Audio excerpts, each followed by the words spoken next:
Berikut ini beberapa settingan wajib di HP Vivo. Jadi untuk kalian pengguna Vivo yang masih pemula, kalian bisa ikuti cara berikut ini. Pertama yang bisa kita lakukan kalau kita baru pakai HP Vivo itu menghapus aplikasi bawaan yang tidak kita pakai. Jadi kalau aplikasi bawaan itu misalnya Snack Video, nah kita tekan lama, pilih install, pilih OK. Jadi aplikasi lain yang mungkin kalian tidak gunakan bisa kalian hapus, tapi tidak semua aplikasi bisa dihapus. Yang bisa dihapus saja dan tidak kalian gunakan. Seperti ini. Selanjutnya kalian bisa lihat kalau kalian mungkin ingin mengubah widgetnya ini. Nah, kalian tekan lama widgetnya. Kalian pilih hapus dan kalian ganti. Tekan lama di tempat yang kosong pilih widget.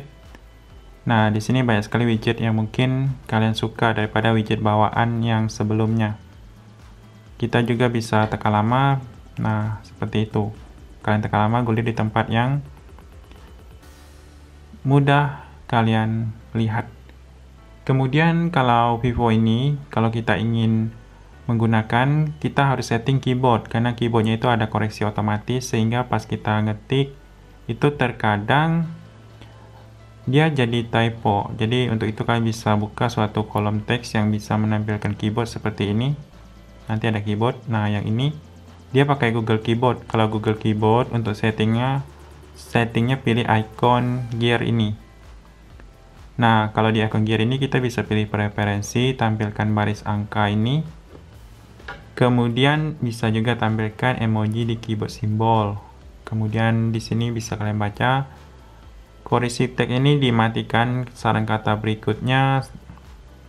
Kemudian koreksi otomatis dan periksa ejaan.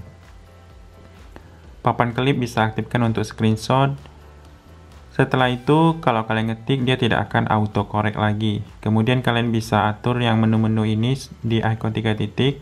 Nah, kalian bisa tambahkan saja hal-hal yang sering kalian akses di sini. Misalnya papan klip. Jadi kalau kita ingin lihat clipboard, pilih di sini, pilih aktifkan. Jadi riwayat copy paste kita akan muncul di sini setelah kita aktifkan. Selanjutnya itu atur yang namanya pusat kontrol di sini.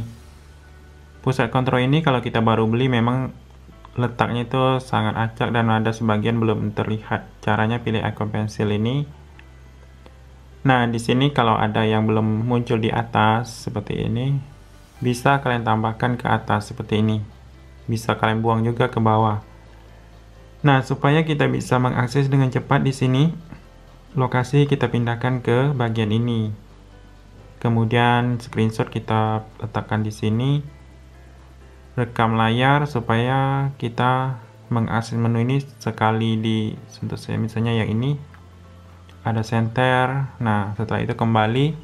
Jadi setiap kita menarik layar dia ada yang 6 tercepat yang bisa kita akses dan sering kita pakai. Kemudian waktu layarnya juga masih bawaan. Kalau kalian mungkin ingin menyesuaikan di sini di bagian pengaturan, pilih tampilan. Nah, waktu tunggu layarnya ini, saya set 2 menit, bisa juga 1 menit atau di bawahnya. Kemudian di bagian tampilan ini kita bisa lihat juga di bagian ini, bilah status, yang wajib itu tampilkan kecepatan jaringan dan persentase baterai. Kemudian, kalau kalian ingin lebih keren lagi, kalian bisa nambahkan di bagian layar kunci ini, di bagian pengaturan layar kunci, tambahkan teks di sini. Nah, tambahkan teks ini kita mungkin meletakkan nomor HP atau nama Instagram kita, entah HP kita hilang bisa ditemukan oleh orang lain dan dia bisa melihat kontak kita. Nanti teks ini bisa muncul di layar kunci.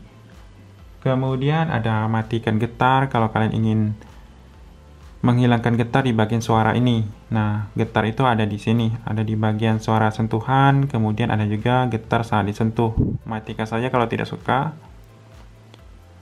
Kemudian kalian bisa lihat setelah dimatikan getar, kita kunci layar di bagian ini, di bagian keamanan.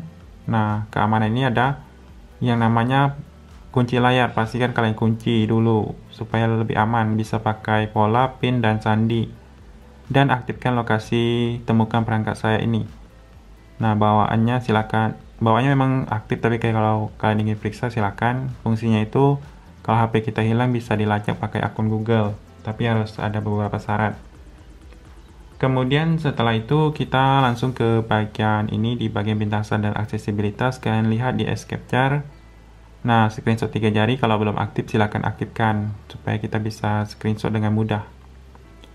Selanjutnya kita aktifkan yang ini di bagian gerakan pintar, pilih layar hidup dan mati. Nah, ketuk 2 kali untuk menyalakan, ketuk 2 kali untuk mematikan, supaya kita kalau menyalakan layar dan mematikan layar tidak perlu menggunakan tombol power. Setelah itu, kalau kalian yang lihat di Vivo yang ini, dia tidak ada sentuhan mudah, jadi kalian bisa pilih aksesibilitas, pilih menu aksesibilitas, aktifkan tombol ini, pilih izinkan. Nah, ini dia ada satu tombol pintasan di sini muncul kalau kalian ingin pakai yang namanya Assertive Touch, atau kalau kalian ingin lebih layarnya bersih, kalian bisa pindahkan di sini. Opsi lainnya, lokasi letak di menu navigasi. Nah, seperti itu. Dia ada icon di sini di sudut kanan bawah. Setelah itu, kalau kalian ingin menghilangkan tombol navigasi di sini, di sistem, pilih navigasi. Nah, bisa kalian pilih yang navigasi gestur atau pindahkan tombol navigasi yang sudah ada di sini. Bisa ke kiri, bisa ke kanan, sesuai dengan kenyamanan kalian. Kalau ingin menghilangkan, pilih navigasi gestur. Nah, yang ini hilang tombol navigasinya. Kemudian kalau kalian yang pakai kamera dari HP Vivo seperti ini, ada settingan wajib yang bisa kalian aktifkan, yaitu di sini di icon gear. Nah, yang ini ada tanda air, ini wajib supaya kalian bisa menunjukkan di foto bahwa kalian menggunakan HP ini. Ini dua menu, silakan diaktifkan. Ada juga tanggal.